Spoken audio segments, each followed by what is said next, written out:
For the repair of the starter inhibit relay by Thiim, the following procedures were necessary.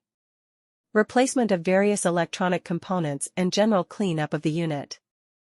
For testing we use 24-volt DC as power supply.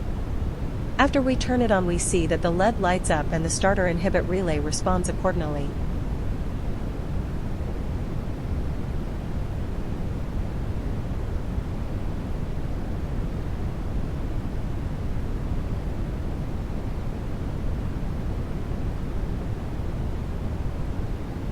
No further testing is possible due to the absence of additional units.